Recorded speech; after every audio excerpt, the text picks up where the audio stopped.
So, why Liminance and why catharsis?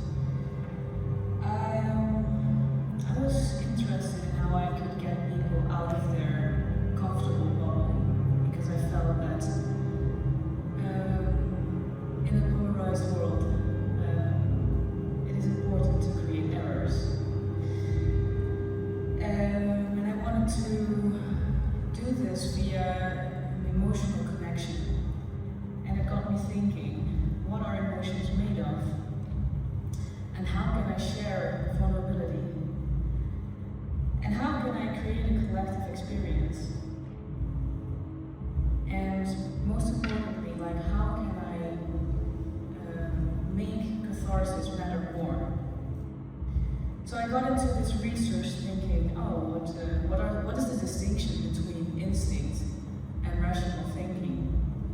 But I read and I delved deeper into the topic, and then I found out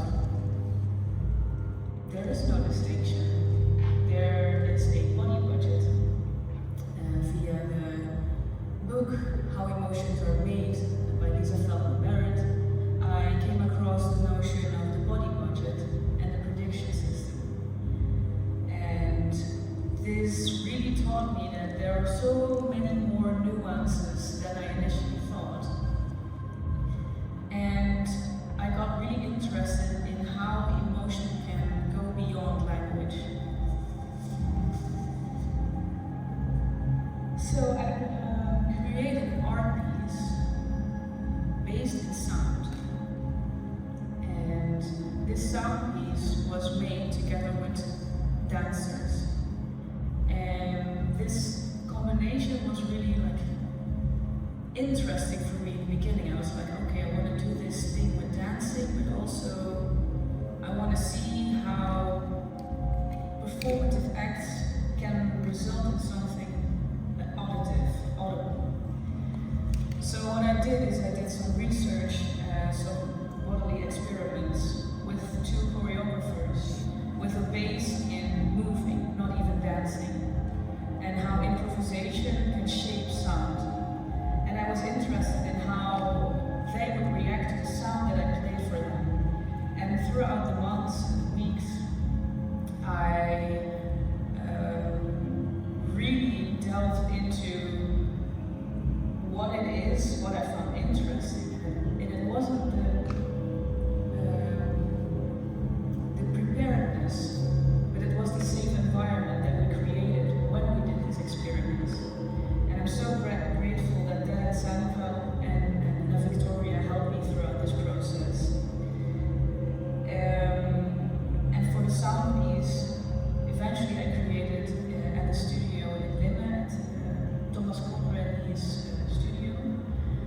And I really value his work. He's also a great dramatist and bass player, and he guided me throughout the whole process of how you mix and master an album. Another big topic within this project was vocalization.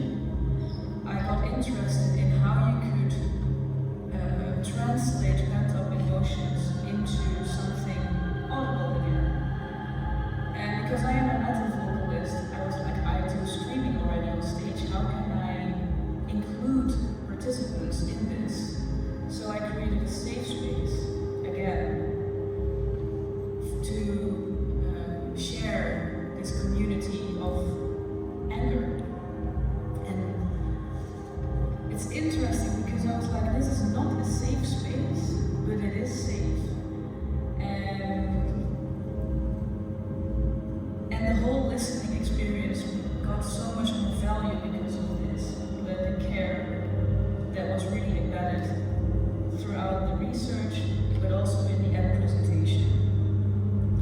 And my work really was shaped by participation, not even by the dancers, not even with the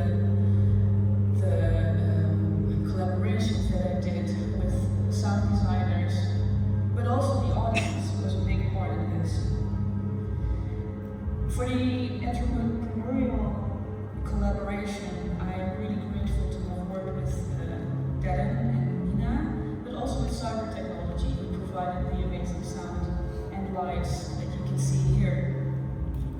And of course, Maastricht. They guided me throughout the whole process. They were really, really lovely to work with, and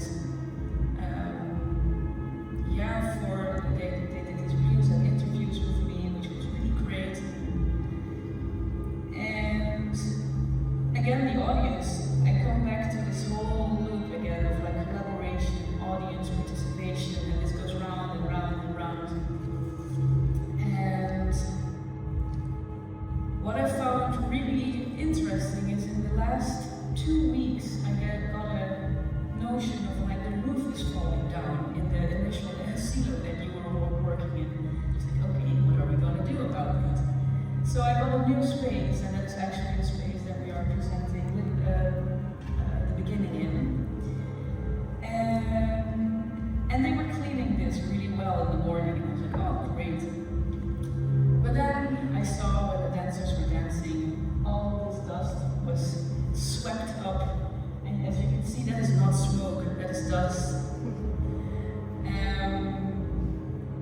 And I felt bad for the dancers because I was like, their lungs are not okay.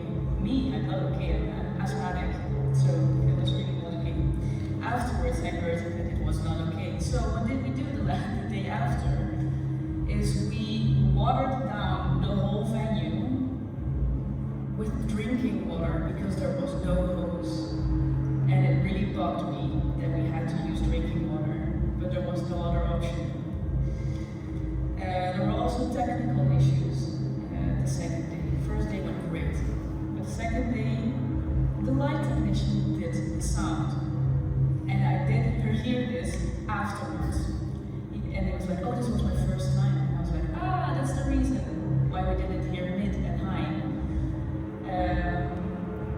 And the thing is, I think this is Liminance for me. Because in the end, I participated in the second day, which was not the plan. I did the vocals a cappella because I couldn't hear mid or highs. You didn't hear a tone of voice or a trumpet. So I thought, well, let's just participate, make a cool thing, and then the audience enjoy something. And I think we did great. So yeah, and also the feedback that I got afterwards from the screen workshop, that it was really intense, that people could be open, and the prep before and after. We did a little signing, and I did an explanation of this is going to be a safe space, and reflections throughout the whole workshop, and in the end, and I had sign language embedded in it. There was thumbs up, thumbs middle, and thumbs down. If somebody would walk out, I would know they're okay, or I need to check later on them, because we needed the sign language. Because the first time we did it was at a festival in Rotterdam, and also for this research, and someone walked out without noticing me, and I was like, oh, I never want to feel this ever again. I want to know that this person is okay, because it stuck with me until today. So the sign language became really important. So here you can see that we went the whole hallway,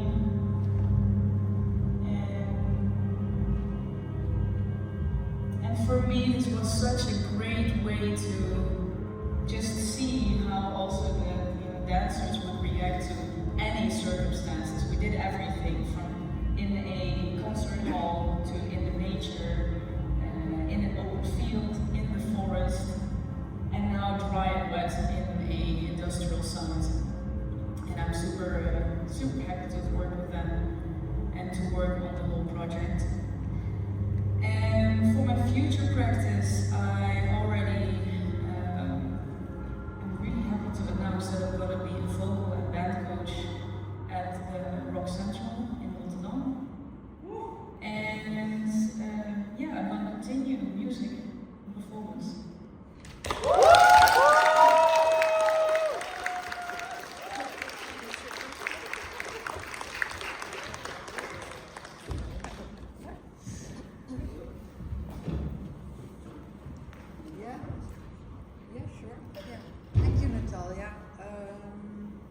It's a very rich project with a lot of elements, and I'd like to ask you a little bit about the relationship between the different elements.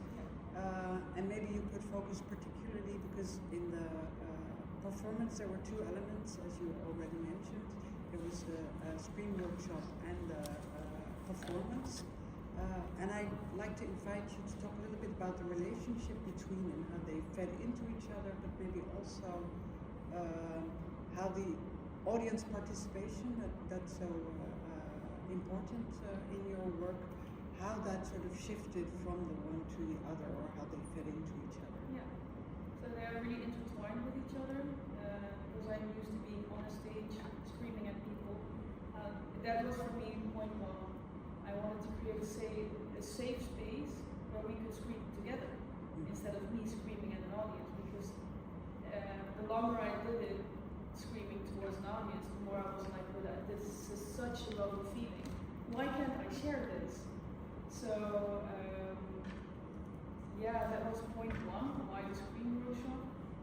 And point two is I really got into bodily attunement, how you prep your body before you do something that is taking a lot of energy and a lot of openness to accept. And this piece, Liminance, was based on errors and creating errors within the prediction system within daily life. And for me, it would only make sense to attune an audience before listening to a sound piece that was made for errors. So this combination created a very nice balance of first really have the audience embedded in something, but then also letting them go and really let them digest what they just did in a safe environment, but quiet. They are silent themselves, and afterwards you can blab whatever they want, or they just can walk out.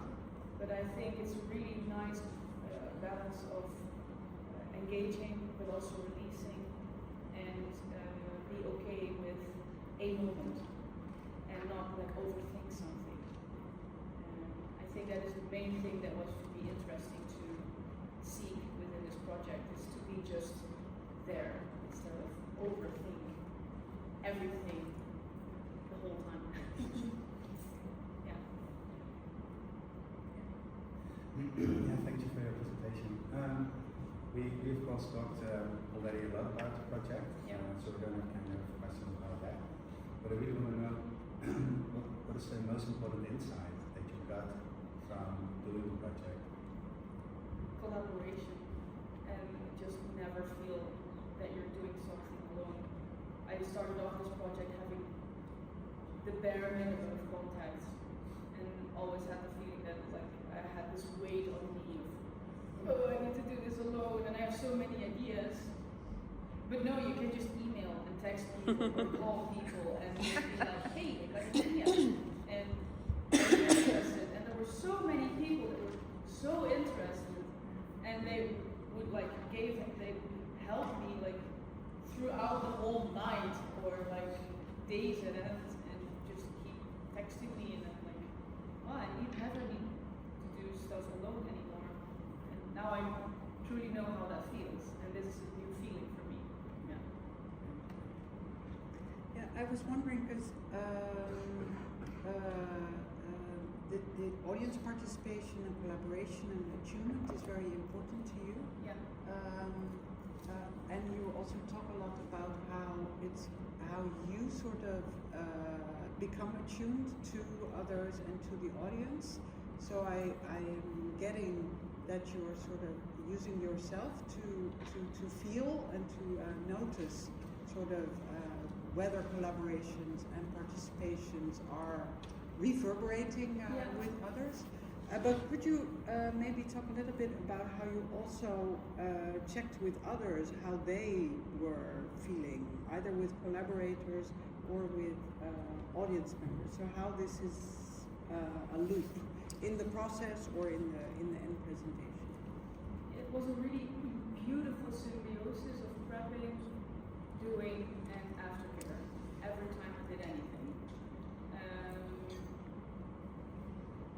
And how I did that is, for the second day when you were there, I specifically noticed everyone like, I cannot have an after talk within this. For me, that was really important to tell, because normally I would like be there until the last person leaves. I feel like a captain on my ship, and everyone needs to be safe. And only after that I can go home and sleep properly. So also I'm always open for people to just email or text or whatever they need. For me, it never ends. If I invite people to be so vulnerable, it never ends. They're just always open, like to come, go wherever they want.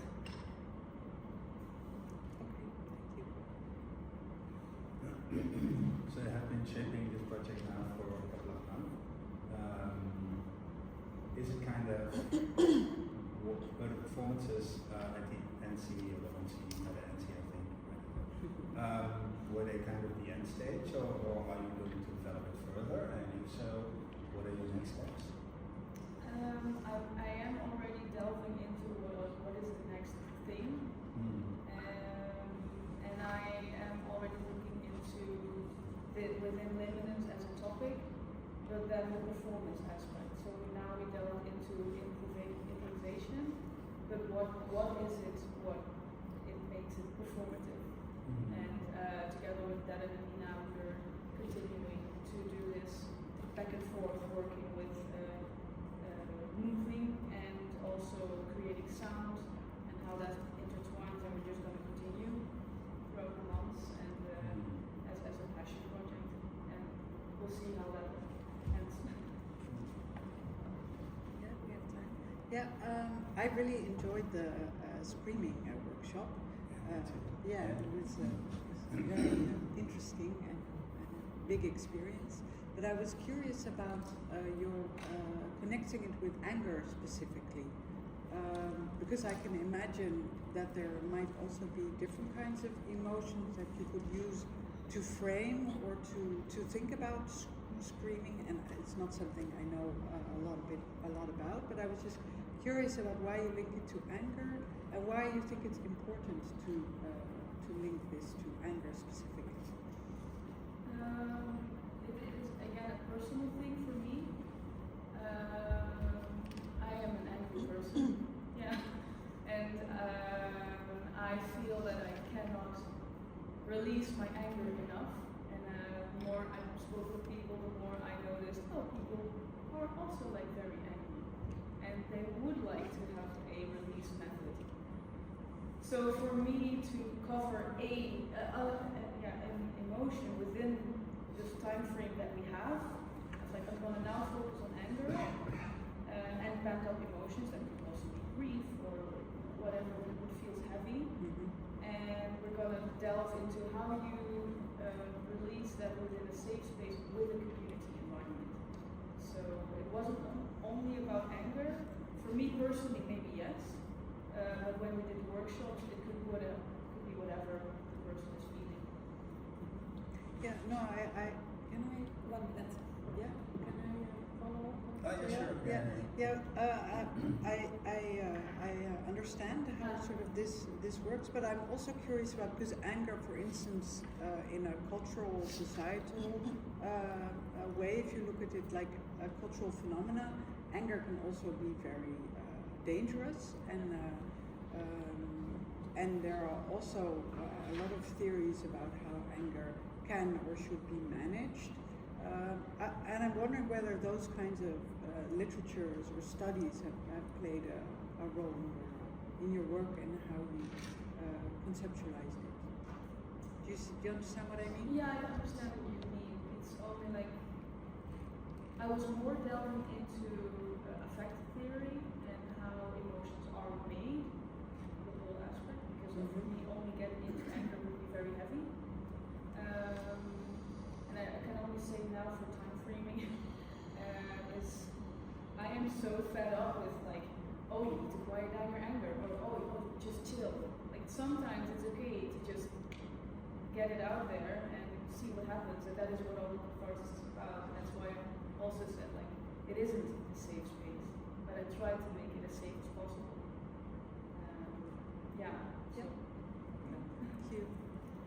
One more question, if possible. It's really abstract, so Yeah. just kind of see how you answer. Yeah. Do you believe in systems, in the concept of systems? I do, otherwise there's only chaos. Okay. Okay, thanks.